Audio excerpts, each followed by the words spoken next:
Boyfriend হয়, আপনি আচ্ছা তোমার আচ্ছা, হাজবেন্ড শোনো, মানে তোমার wife তোমার husband যদি, বলতে। শোনো আমি বলতেছি, তোমার যদি এতই ভালো লাগে আমার হাজবেন্ডকে, আমার ইউজ করা মালকে, তাহলে তুমি শোনো এক কাজ করো, তুমিও চলে আসো, দুজনে একসঙ্গে থাকবো, কেমন? না, আমি কোনো সতীন বা এইসব কিছু চাই তো না, তুমি তো একদম না। সেটাই চাচ্ছ, যে সতীনের ঘরে আসতে, না হলে কেউ কারো স্বামী নিয়ে এত কাড়াকাড়ি করে? তুমি তো তাই দেখতেছি। এটা একদম না, লাইক দ্যাট আপনি একটু বেশি করতেছেন এবার, কিন্তু বেশি আমি আমি করতেছি না, অসভ্য কোথাকার, বেশি তো তুই করতেছিস। আমি বলতেছি এতক্ষণ থেকে, তোর কানে যাচ্ছে না? তুই কি কানে কম শুনিস নাকি? তোর কানে প্রবলেম আছে। আপনি একটু বেশি কথা বলতেছেন, এখন তো আমার ভালো লাগতেছে না। ওকে আমাকে ঠকাইছে।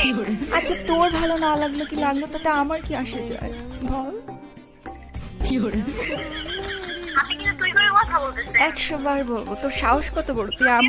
তুই আমার জানের দিকে হাত বাড়াইস, তাহলে তোর সাহস